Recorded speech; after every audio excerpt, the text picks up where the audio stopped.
पावन अवसर पर आप सभी का हार्दिक अभिनंदन और स्वागत। सबसे पहले दीप शिखा सोई परम चंदा के रूप में प्रज्वलित माँ की दीपांजलि को, इस आश्रम को प्रणाम करते हुए आज के हमारे उत्सव पुरुष आदरणीय श्री गिरिमोहन जी गुरु, जिनकी कृति का आज प्रमोशन हुआ, साथ ही एक संक्षिप्त चित्रावली हमारे बीच में उपस्थित आज के कार्यक्रम के अध्यक्ष आदरणीय राजेश श्रीवास्तव जी, जिनका परिचय आदरणीय गुरु जी ने दिया और वे बहुत अच्छे साहित्यकार, विचारक, चिंतक के रूप में प्रदेश ही नहीं बल्कि देश में जाने जाते हैं, रामायण केंद्र के निर्देशक के रूप में। आदरणीय डॉक्टर राजेश जी वर्मा जी हमारे बीच उपस्थित हैं। मुझे तो ये लगता है कि उनका स्वरूप ही एक तरह से मानस रोगों के लिए भी उचित बैठता है कि ऐसे चिकित्सक यदि हों तो न केवल शारीरिक बल्कि मानसिक रूप से भी लोग स्वस्थ होंगे, इसकी आवश्यकता है।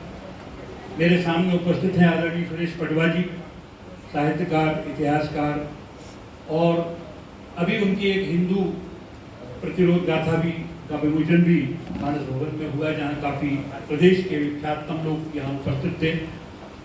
उनकी कई किताबें हैं, घुमक्कड़ साहित्यकार हैं, वे भी आज हमारे बीच उपस्थित हैं। आदरणीय अजय दुबे जी हमारे बीच पंडित जी के रूप में, और मेरी बहुत परम पूज्य मैडम उपाध्याय जी, जिनका संबंध हमारा बहुत पुराना, और मैं जब भी आता हूँ तब वो मुझसे इसी भाव से कहती हैं कि बहू को नहीं लाए। वो व्यस्तता बस नहीं आए, उनकी कृपा हम सब पर रहती है। सामने बैठे हुए आप सभी, वाजपेयी जी, मेरे साथ आए हुई अनुभूति जी, शर्मा जी, मैडम शर्मा, आप सभी को मेरा अभिवादन स्वीकार करें। बंधुओं, आज गिरिमोहन गुरु जी ने जो ग्वाल रामायण लिखी है, ये इसलिए बहुत महत्वपूर्ण है कि हमारे यहाँ बहुत कुछ लिखा जाता है, पर आप जानते हैं अच्छी तरह से, हमारी माताएं जानती हैं कि जमीन कहाँ है, संस्कार कहाँ देना चाहिए, संस्कार की आवश्यकता कहाँ पर है।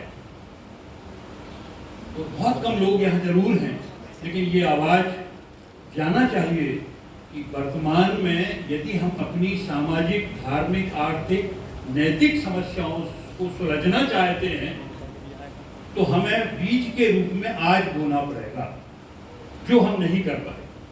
आज शिक्षक दिवस पर भी आप यहाँ सम्मानित कर रहे हैं, हमारी बालिकाएं बैठी हैं।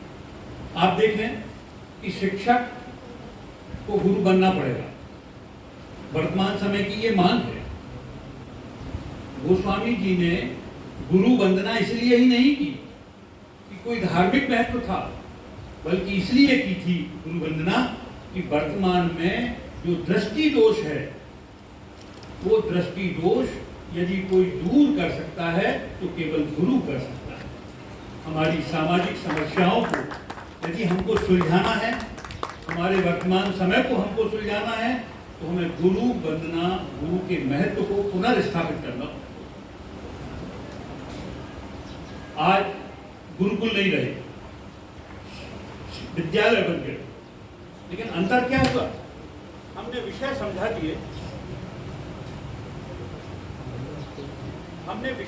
दिए, लेकिन शिक्षा दे दी, पर हम दीक्षा नहीं दे पाए, विद्या नहीं दे पाए। और विद्या देने के लिए बहुत आवश्यक है कि हम पुनः गुरुकुलों की ओर बढ़ें।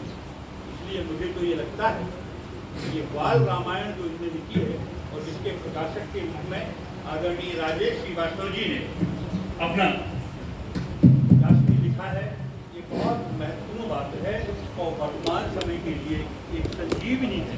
बहुत लोग बहुत कुछ अध्यात्म पर लिखते हैं, पर ग्वाल रामायण जैसा बच्चों के मामले में आप लिखेंगे।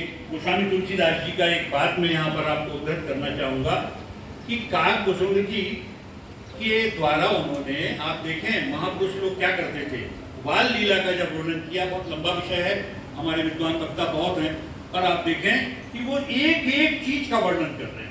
वो लिखते हैं ललित कपोल मनोहर नाशा, सकल सुखद शशिकर संभाषा, नील कंज लोचन भवमोचन, भ्राजत भाल तिलक भवलोचन। ये वर्णन क्या लिखा? जो विराट प्रभु का वर्णन कर रहे हैं वो कह रहे हैं पीत जंगलिया तनु पहराई। वो क्यों लिख रहे हैं? ताकि हम सबका ध्यान बच्चों की तरफ जाए, और यदि बच्चों की तरफ नहीं जाता है तो निश्चित मानिए हमारा वर्तमान सही नहीं हो सकता। आज यही हमारे बीच में हो रहा है। मैं तो ये कहता हूँ ये बाल रामायण जैसी कृति बहुत महत्वपूर्ण कृति है, इस कृति का पूरा सम्मान किया जाना चाहिए। और आदरणीय गिरिमोहन गुरु जी ने ये एक दिशा दी है हम सबको कि हमारा ध्यान इस तरफ भी आए। यदि हमारा ध्यान इस तरफ नहीं जाता है तो आप ये मानकर चलें हम वर्तमान समाज को स्वस्थ नहीं रख सकते, क्योंकि संस्कार जहाँ से देना है, आज हम सब किंकर्तव्य गुणों, प्रशासन शासन क्या करेगा जब तक संस्कार नहीं होंगे? उन संस्कारों को देने के लिए बच्चों की तरफ हमको ध्यान देना होगा। हम ये ना समझें कि हम बड़े हो गए, बड़ी साहित्य की चर्चा कर रहे हैं, बड़े अध्यात्म की चर्चा कर रहे हैं, लेकिन सूर की तरह, तुलसी की तरह हमको बाल रामायण का, बाल लीलाओं का विशेष ध्यान होगा, उन पर लिखना होगा, उन पर चर्चा करनी होगी। और जब तक उन पर चर्चा नहीं होगी, उनका महत्व स्थापित नहीं होगा, बच्चों की तरफ हमारा ध्यान नहीं जाएगा, तब तक बाल रामायण की प्रासंगिकता बनी रहेगी। मैं आज क्योंकि बहुत कम समय है और हम लोगों को जाना भी है, काफ़ी लंबा कार्यक्रम है, काफ़ी लंबा इस विषय पर बोल सकता हूँ, लेकिन मैं आप सबकी भावनाओं का ध्यान रखते हुए आदरणीय गिरिमोहन जी गुरु के चरणों में प्रणाम करते हुए और हमारे सम्मानीय अतिथियों का सम्मान करते हुए मैं आप सबको प्रणाम करता हूँ। धन्यवाद। जय हिंद। जय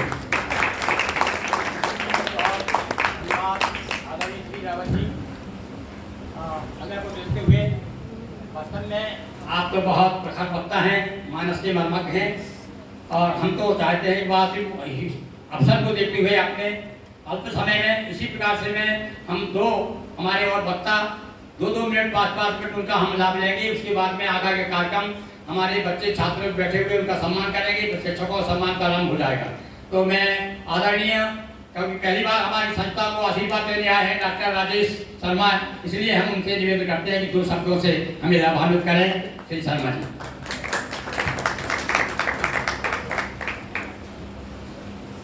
सबको नमन करते हुए नर्मदापुरम नर्मदा नगरी में आज इस पवित्र आश्रम में अध्यात्म है, साहित्य का प्रवाह है, प्रशासन है, आदरणीय कवि हैं और मेरे सामने बैठे मेरे बच्चे बच्ची हैं, मातृशक्ति है, बहनें हैं, मेरे बंधु हैं। ये मेरे लिए गौरव का विषय था पंडित जी कि आपने मुझे समझा और मुझे बुलाया यहाँ पे, ये मेरा गौरव है।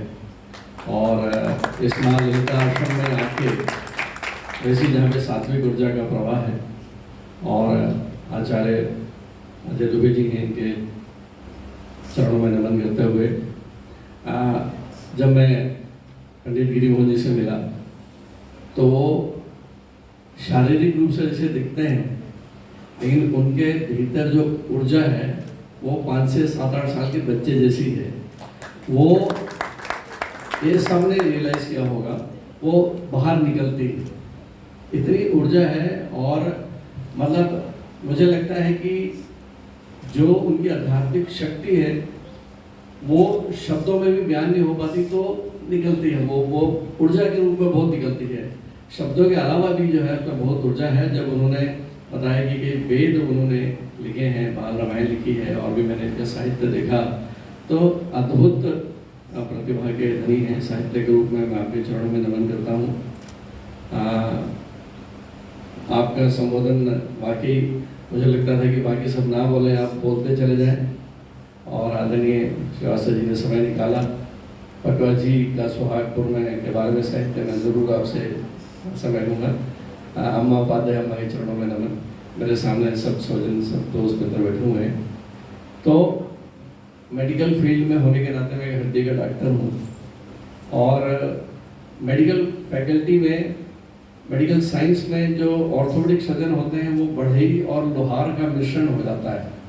हम लोग के पास में बीमार लोग नहीं आते। हम लोग के यहाँ जैसे मोटरसाइकिल कारों का डेंटिंग पेंटिंग का कारखाना होता है, तो हम लोग का काम लगभग वैसे होता है।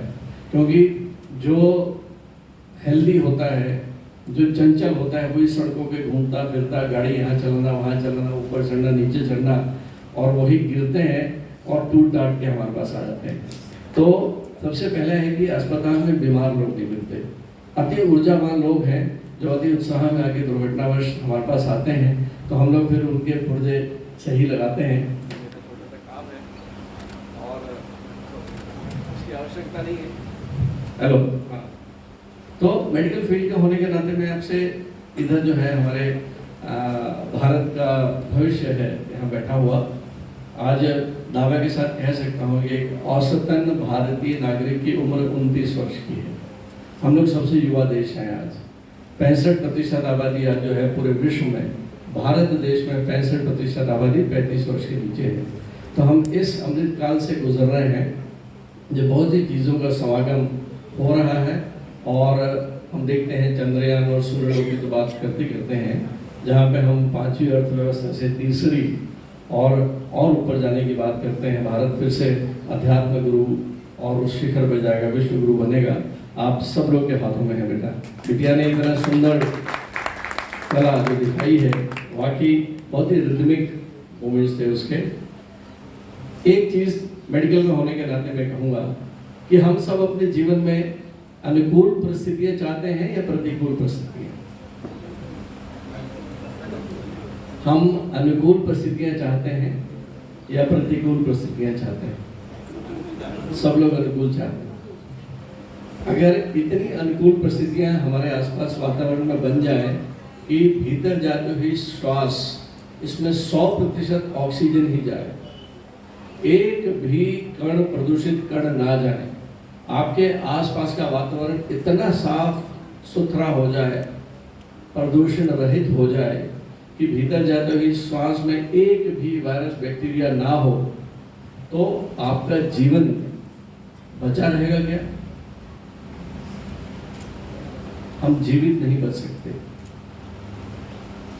यदि हमारे आसपास इतनी अनुकूल परिस्थितियां हो जाए, तो हमारे भीतर का जो एक संजीवनी शक्ति है वो सोई ही रहेगी और हमारा जीवन चलेगा नहीं।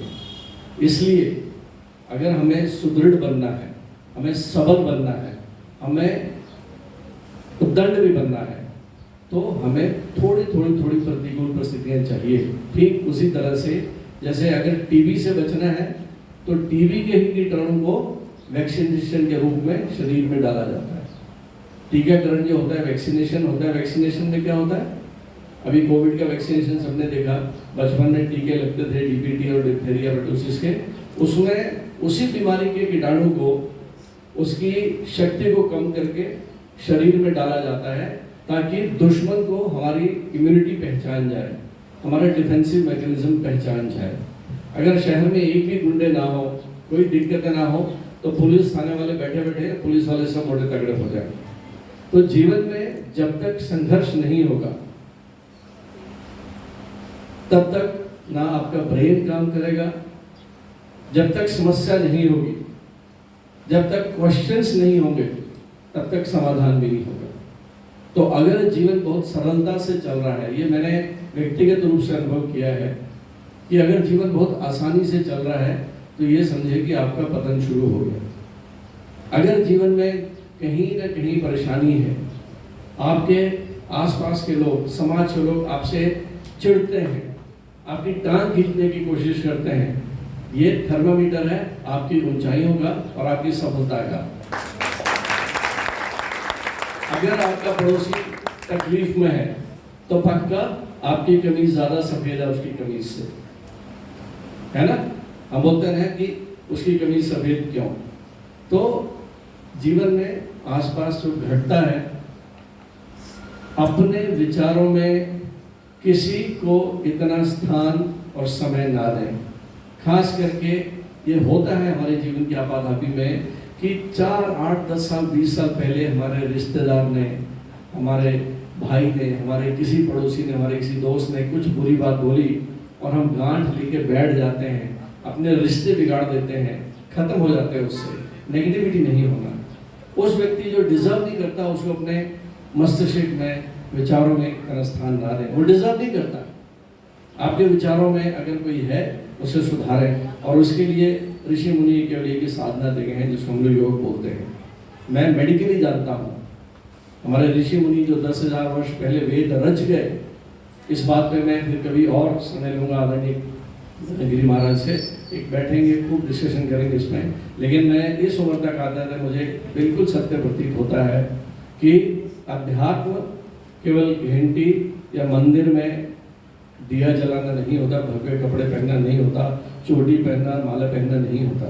अध्यात्म केवल और केवल इस सृष्टि, इस ब्रह्मांड को समझने का है, जीवन को समझना है। आत्मा का अध्ययन अध्यात्म है। और आत्मा क्या है? वो एनर्जी है जो आइंस्टीन बोल के गए थे कि हर वस्तु को, किसी भी वस्तु को अगर प्रकाश की दुगनी गति दे दें तो वो काहे में बदल जाएगी?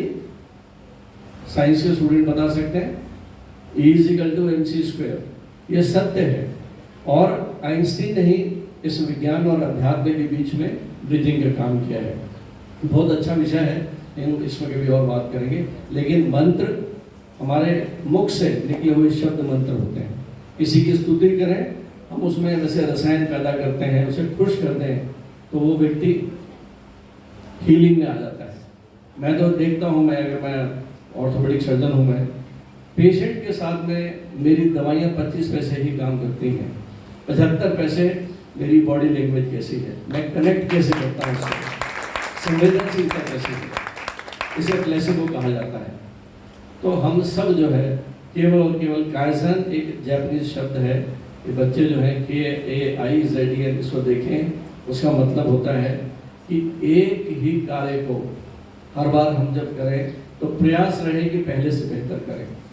हम सुबह चाय बनाते हैं तो रोज बेहतर चाय बनाएं, आलू के पराठे बनाते हैं तो और बेहतर बनाएं, सब्जी बनाएं, पोछा लगाएं, साबुन लगाएं, कुछ भी ये आदत डालिए कि मेरा बीता हुआ कल मेरा आज बेहतर होना चाहिए और आज से मेरा आने वाले कल बेहतर होना चाहिए। इस संकल्प के साथ जी भारत माता के सबूत है हम। आपको सबको आशीर्वाद है, प्राप्त है सबका, आपके माँ बाप का। तो फिर से चरणों में वंदन करता हूँ। मैं इस लायक नहीं था, जुबली ने सम्मान दिया, आदरणीय, बहुत बहुत शुभकामनाएं सभी को।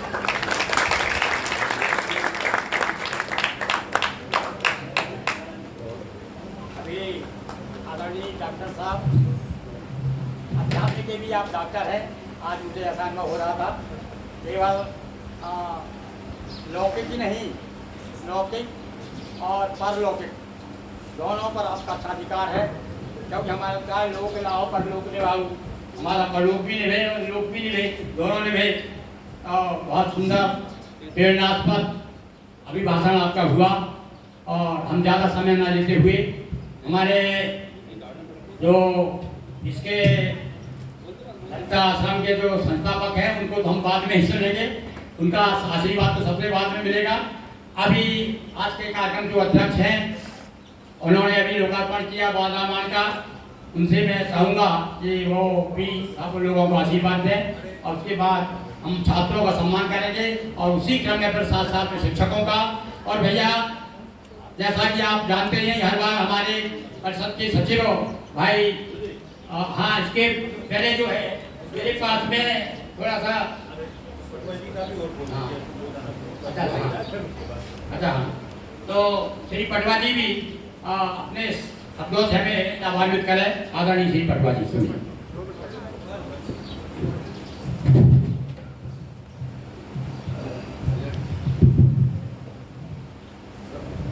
असल में पटवा जी बहुत अच्छे कवि हैं, इसलिए अपने नहीं बोल रहे थे, हम सुने और वो साथ साथ इतिहासकार भी हैं, इसलिए उनका वक्तव्य भी और संक्षिप्त में देने कृपा करें। श्री राम के ऊपर किताब लिखी है, तो पहले तो मैं ये बता दूं कि मैंने आदरणीय गिरी जी को एक पदवी दी है, नर्मदा घाटी के तुलसी।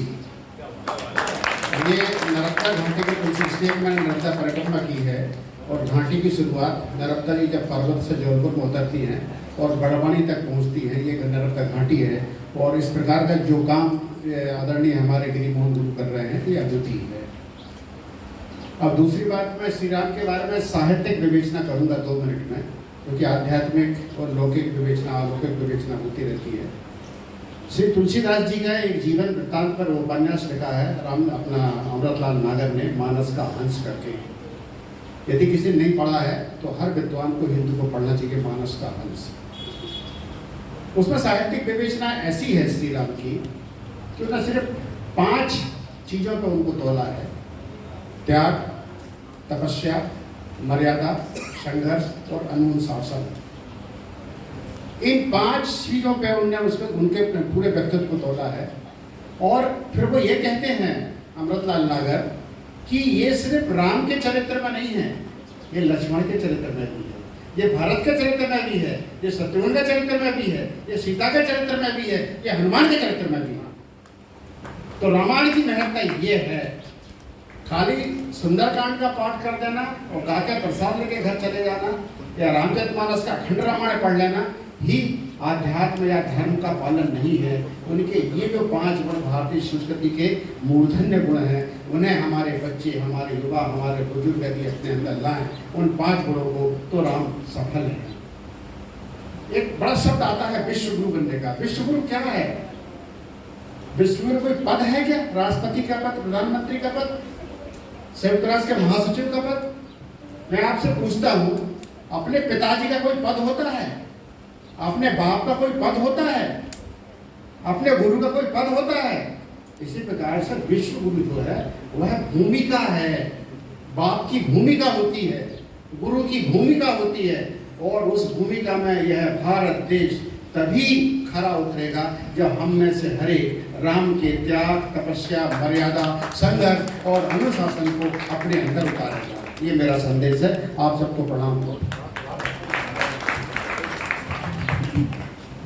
देखन में छोटे लगे, घाव करे गंभीर।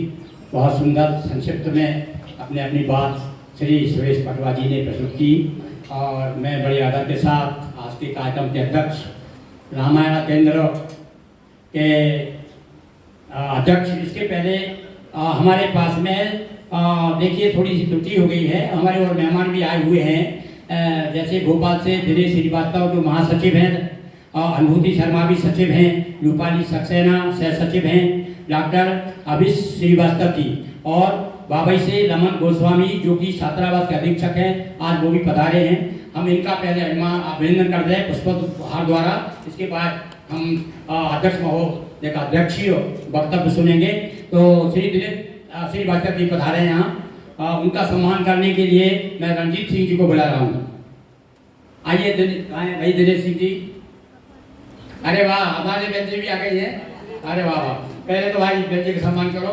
देखो मेरा गुजर दृष्टि जी पहुंची। देखो हमारे मुख्य अतिथि आदरणीय, अब आपका परिचय बताना है, यानी सूर्य को दीपक दिखाना है। सारे लोग जन जन में आप व्याप्त हैं। जन जन में जैसे राम व्याप्त है ना, ऐसे ही हमारे नगर में तो भैया जन जन में व्याप्त है हमारी आदरणीय नारोलिया मैडम। तो उनका सम्मान हुआ। दिनेश श्रीवास्तव जी पधारे हैं।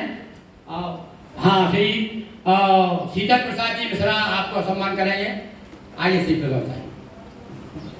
हाँ, आप देखिए संयोग है, आप महासचिव है उसके, किंतु आप आजकल आपको होशंगाबाद में ही आपको हमें उपलब्ध हो जाएंगे, हम बराबर आपका लाभ लेते रहेंगे।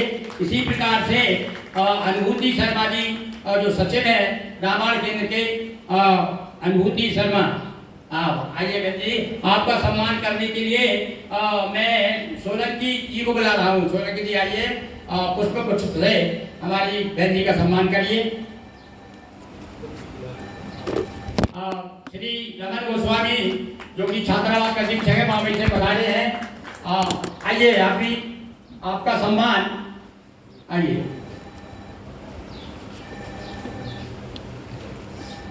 हाँ, श्री आपका सम्मान श्री नाम बताओ ना। हाँ जी, पचौड़ी करेंगे। आइए।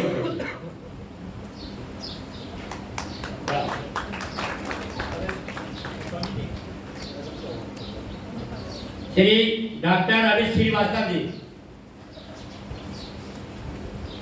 आइए। श्रीवास्तव जी का सम्मान श्री यादव जी कर दें।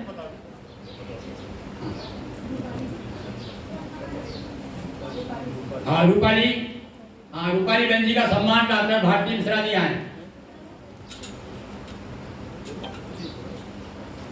ये देखिए हमारे विशेष अवसर पर ये भोपाल की प्रतिभाएं आज हमारे नगर को गौरवान्वित कर रही है और अभी उनकी हम कविताएं सुनेंगे, आनंद लेंगे। और आप सब तैयार रहिए, हमारे सचिव और सुभाष यादव भी तैयार है, संचालन उन्हीं को करना है। इसके बाद में कवि गोष्ठी होगी और अभी हम कार्यक्रम अपना अध्यक्ष जी वक्तव्य हो जाए, उसके बाद में फिर सम्मान की परंपरा श्रृंखला शुरू होगी।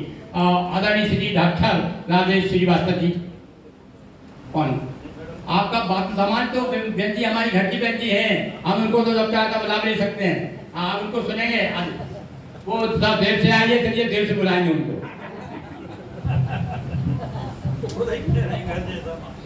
जय श्री राम जी, जोर से बोलिए जय श्री राम जी की।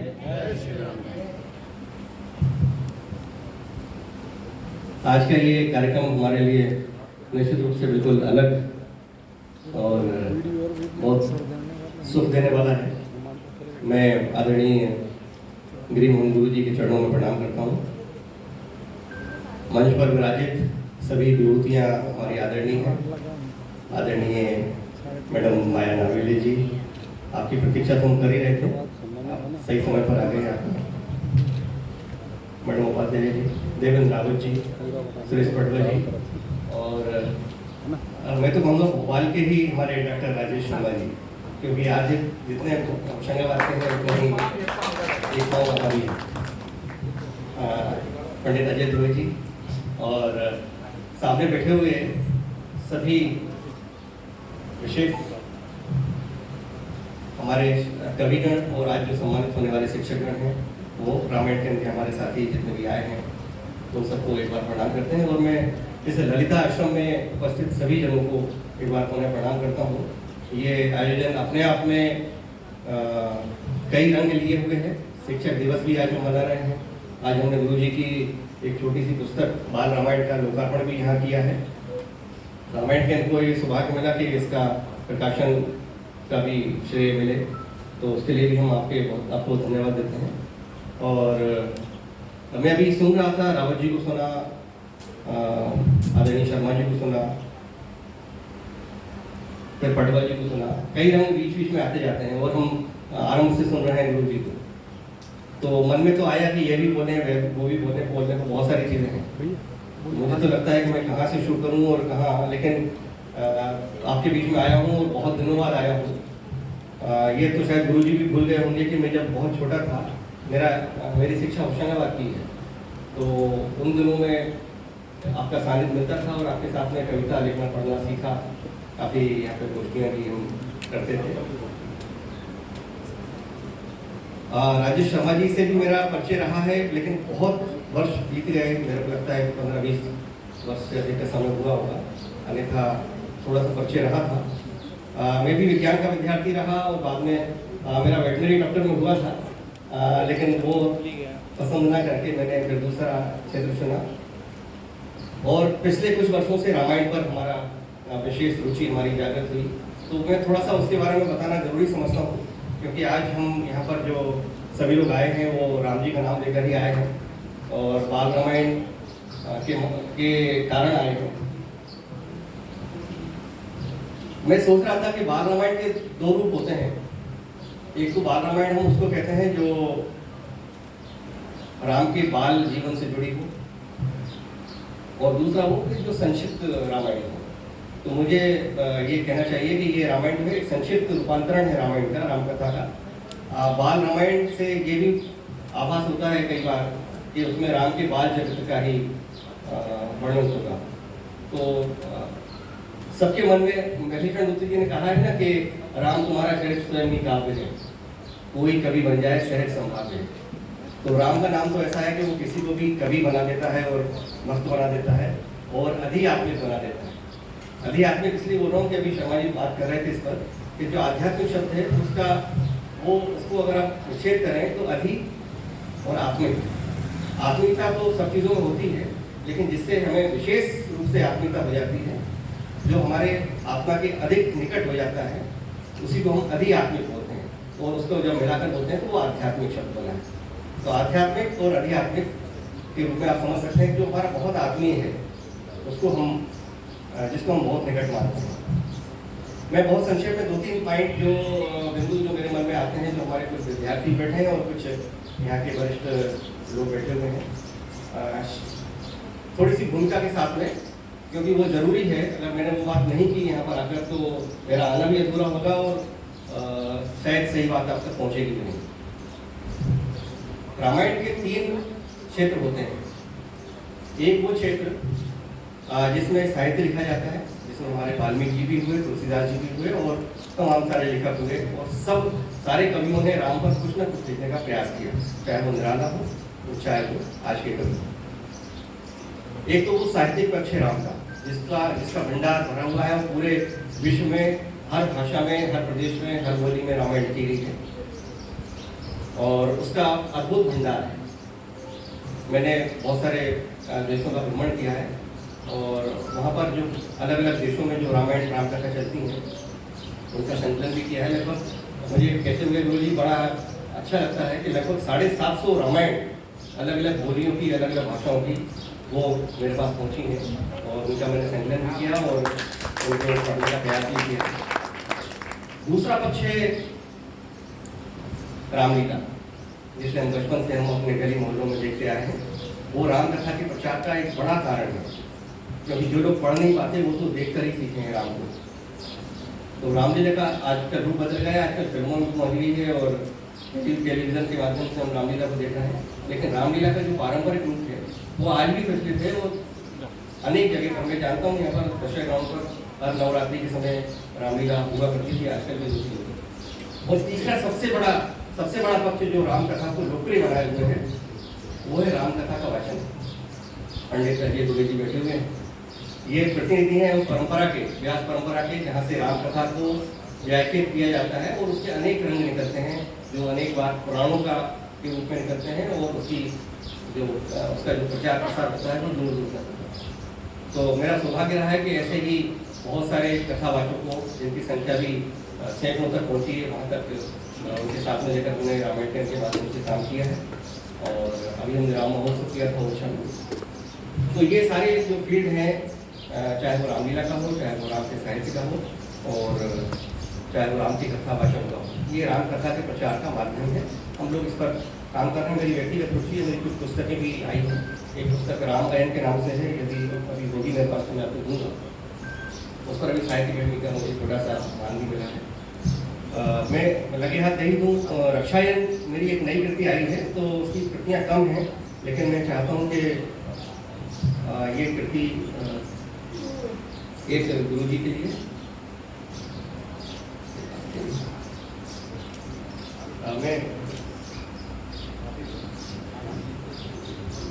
मैं बाकी और पहुँचा दूँगा। तो ये रक्षायन कृति है, जिसमें रामायण के जो वैश्विक संदर्भ हैं उनके बारे में इसमें बहुत शोध पर जानकारी है। मैं खुद इस पुस्तक का प्रशंसक इसलिए हूँ क्योंकि वर्षों की मेहनत है एक एक लाइन लिखने के लिए। आप इसका कोई भी प्रश्न बोलेंगे तो आपको नई सूचनाएं मिलेंगी, नई चीज़ें मिलेंगी। वो उसके बारे में मैं बहुत सारी बातें बोल सकता हूँ, लेकिन वो आज बोलने का समय नहीं है, क्योंकि जितना समय है वो हमने आरक्षित कर रखा है हमारे शिक्षकों के लिए, बच्चों के लिए। तो उस पर बात करेंगे। केवल 1-2 मिनट बोलूँगा मैं आपके, क्योंकि शिक्षक दिवस भी है और हम रामचरितमानस को सर्वाधिक महत्वपूर्ण मानकर और उसी की परंपरा में अनुसरण करते हैं और सबसे लोकप्रिय भी वही ग्रंथ है। वो ग्रंथ हम मानते हैं कि दोहा और चौपाई छंद का है, लेकिन क्या आप जानते हैं कि रामचरितमानस का आरंभ तो संस्कृत के छंद से हुआ है। वर्ण नाम, छंदा नाम, रसा नाम, छंद सामंत, मंगला नाम, शकर, वंदे वाणी बनाए, भवानी शंकर, श्रद्धा, विश्वास, ये संस्कृत का छंद से आरंभ किया है।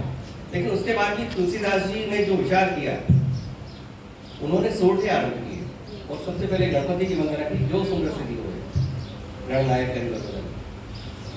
लेकिन जब वो दोहा और चौपाई में असली रामकथा की ओर आते हैं तो उनके मन में विचार आता है कि सबसे पहले किसको याद करूँ।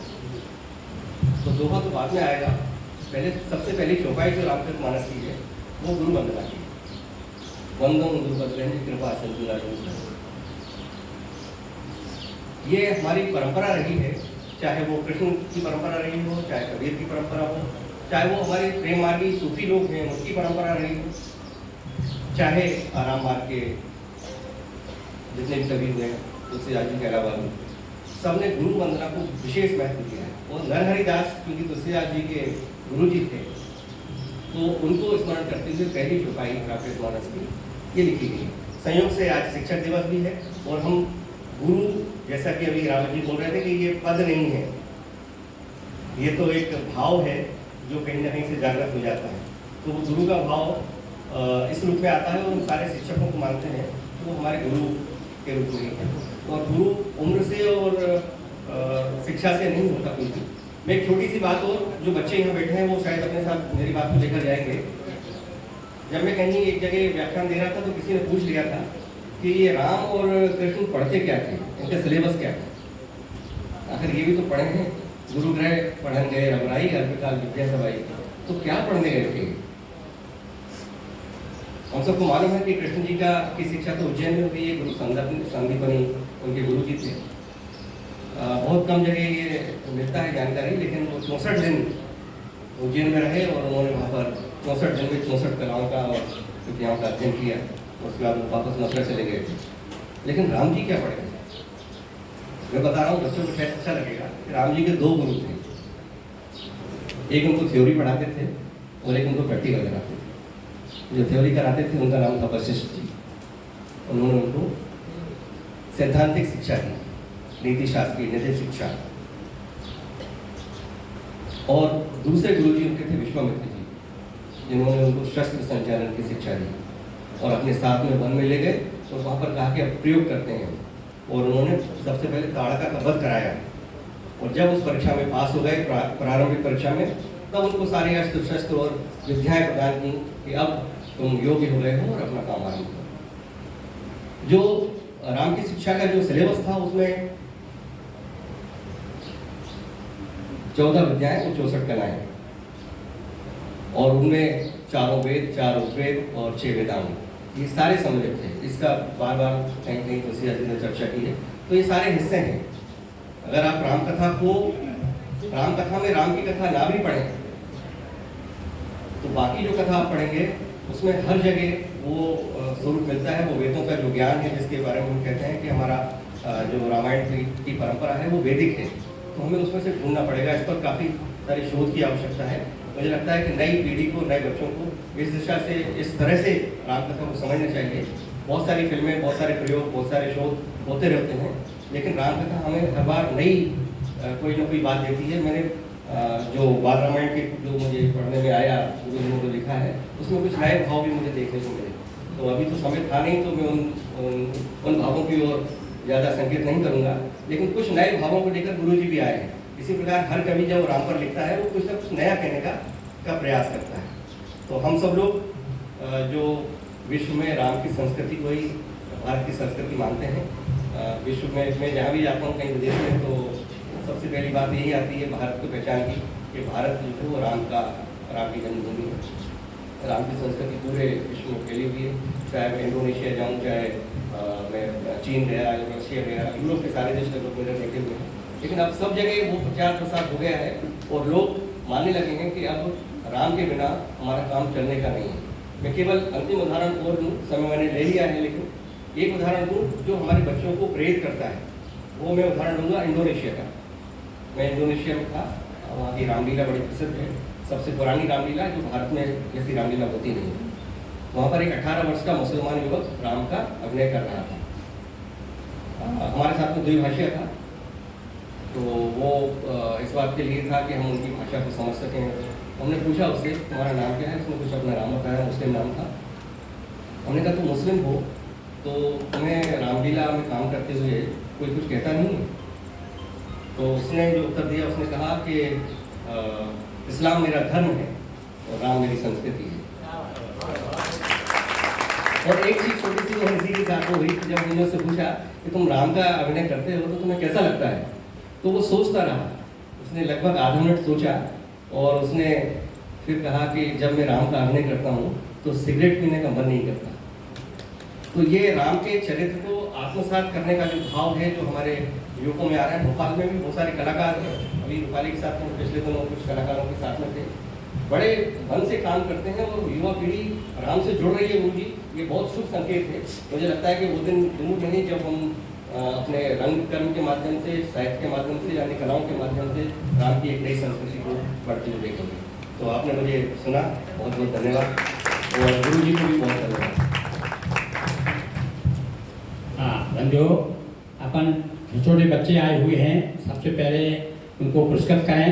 अभी जिन्होंने भाग लिया वो बच्चे सब आ जाएं। कनक सोलंकी, पूनम यादव, दीक्षा कहार, रीना, टीना, दोनों आधार सब लोग यहाँ आकर के मुख्य अतिथि के महोदय के से और हमारे आदरणीय राजेश जी द्वारा पुरस्कार प्राप्त करें। इधर आ जाइए, लाइन से आ जाइए, लेते जाइए।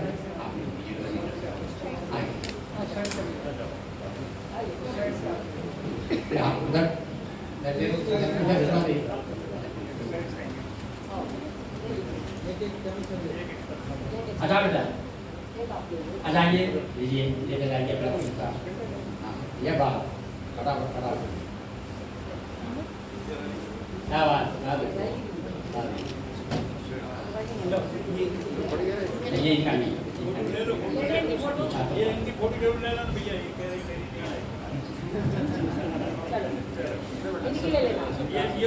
इनके लिए पुरस्कार लिया। और इसके बाद साथ में लगे लगाए हम हमारे जो छात्र आयुष गोस्वामी माखन नगर, ये 80% 12वीं प्राप्त किया है।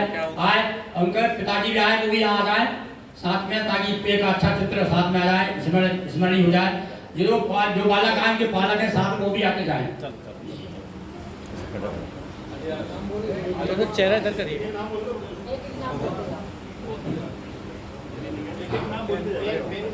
हाँ, एक लेखनी भी दीजिए। हाँ, हमें बुलाते हैं। हाँ, आयुष गोस्वामी माखन नगर 12वीं का छात्र, संस्था की ओर से तालियों का स्वागत कीजिए। इसी प्रकार शैलजा गुरु आ जाओ।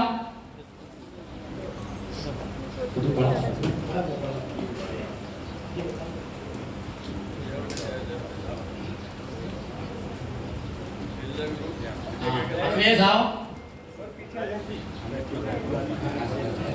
बेटा उधर ऐसे कर दे, बेटा ऐसा विधान कर क्या कर इधर देखो।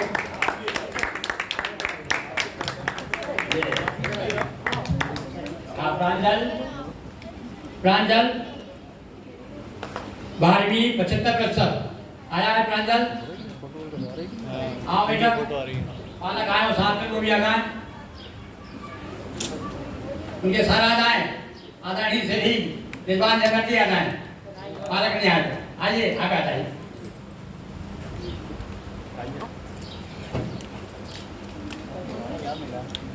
नीरजा गुरु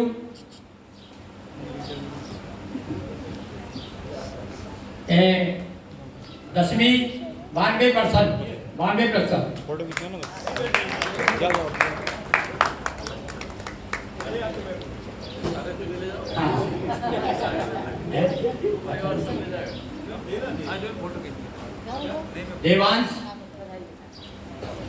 देवांश आओ।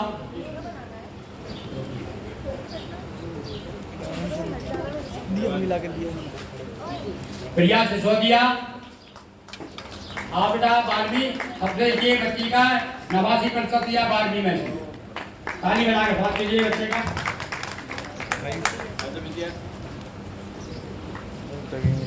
चलो मोहम्मद हाजी आ जाइए, हैदर साहब आइए। ये 10वीं में 93%, ताली बजाइए साहब, वाह वाह क्या बात है, आइए।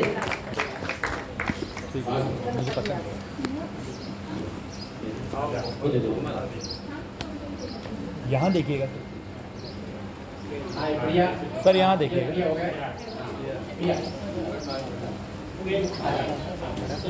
ये मोहम्मद हादी, ये 12 देखिए 99%।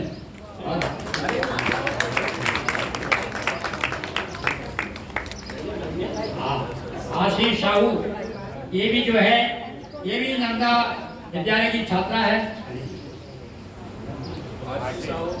आशीष साहू ठीक है। चलो अंजू, ये बच्ची जो है बांसुरी वादन, बहुत छोटे बच्चे देखिए अब आप किस प्रकार से बांसुरी में निष्णात हो रहे हैं। दोनों आ जाए भाई, ये अंजू एवं ललिता।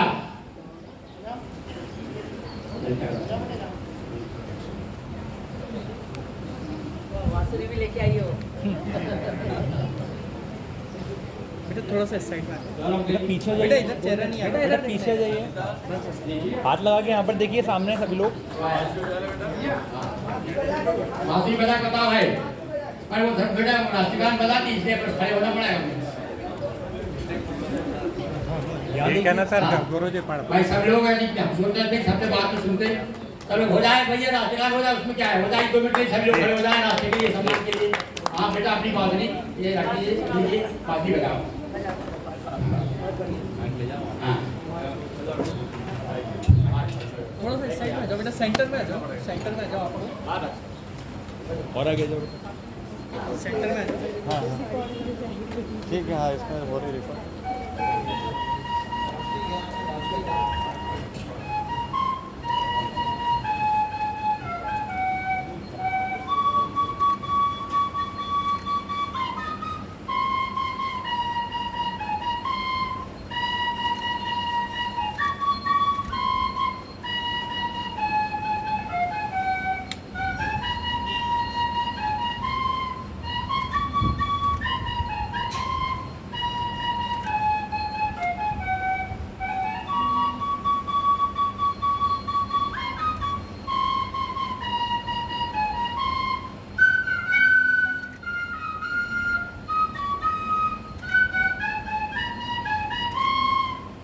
भारत माता की। देखिए हमारी प्रतिभाएं बालकों की नर्मदा हायर सेकेंडरी स्कूल की बालिका हैं, बहुत बहुत सुंदर, बहुत बहुत धन्यवाद। और अब कृष्णा मिश्रा ये 12वीं 25%। आइए आया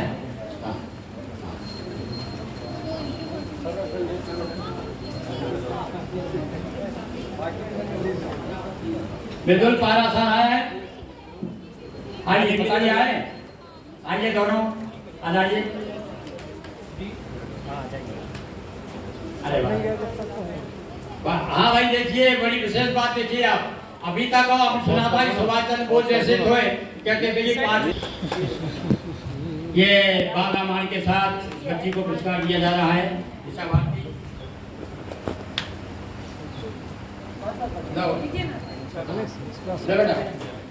लिखने भी दीजिए, बाबा भी दीजिए। 93% 10वीं में।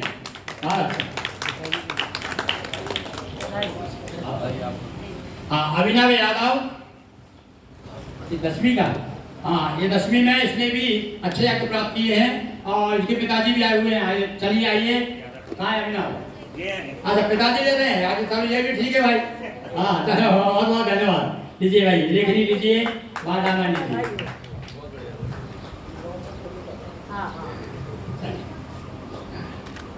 इस प्रकार से छात्रों का सम्मान हुआ और जैसा कि आप जानते हैं कि हमारे विशेष अतिथि आदरणीय श्री डॉक्टर साहब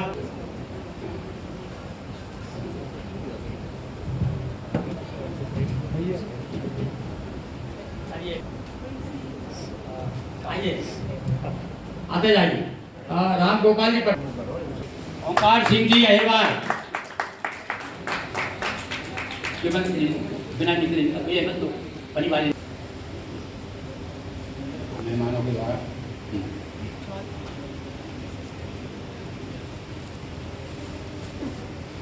देते जाइए।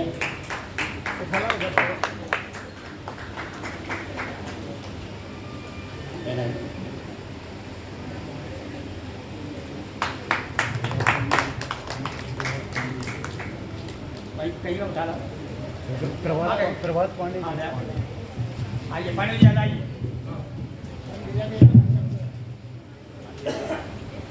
पांडे जी कहना भाई जी फोटो बीच में बैठा आपको समाज श्री की उपाधि से हमारी संस्था सम्मान कर रही है। कार्यक्रम। 1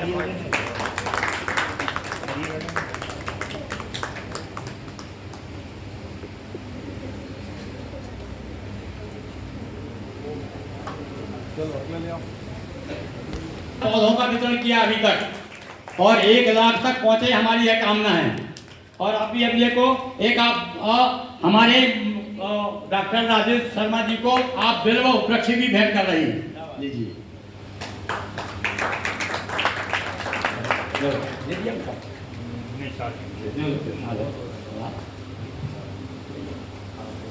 ये लीजिए वृक्ष मित्र। हाँ। ये लीजिए आधा बेटा इधर पास में आधा ये ले लो।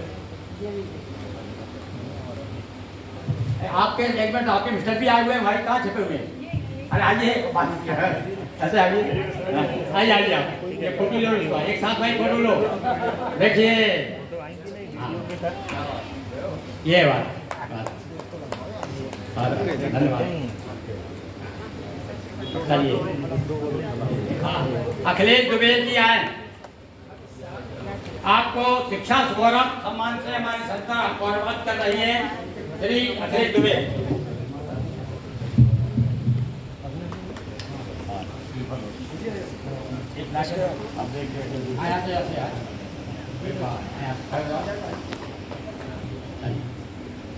प्रियंका साहू शिक्षा किरण लाइए।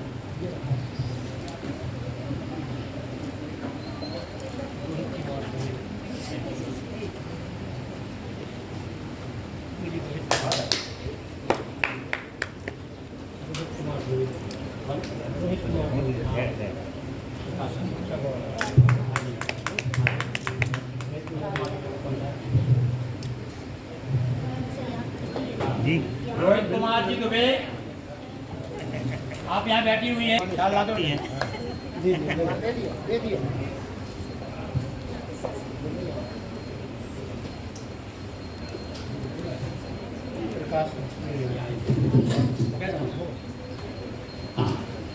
और अब भोपाल से पधारी हमारे विशेष अतिथि श्री पटवा जी का हम साथ ही फल से सम्मान कर रहे हैं।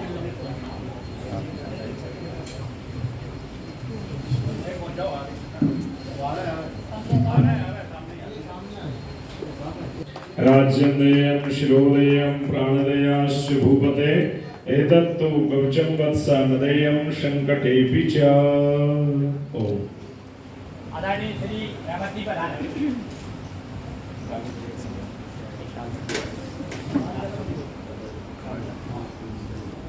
मुद्रां करेर्वहन्ति कमलार्णस्तां बालार्किकोटि प्रतिभां त्रिनेत्रां भजेऽहमद्यां जगदीश्वरीताम्।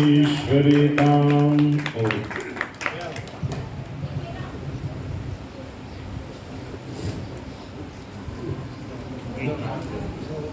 हमारे मुख्य अतिथि आदरणीय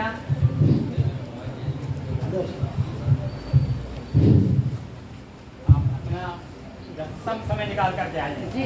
इसलिए विशेष रूप से हरि ओम स्वभक्तवत्सलेन देशदापवर्ग भोगदे दरिद्र दुख हारिणी त्रिलोक शंकरेश्वरी भवानी भीम अंबिके प्रचंड तेज उज्ज्वले भुजा कलाप मंडिते नमोस्तुते महेश्वरी।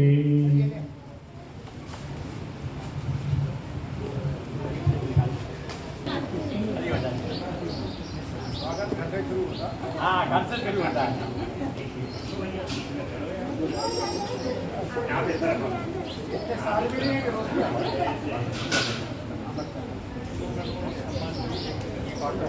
आचार्य श्री का सम्मान कर रहा है।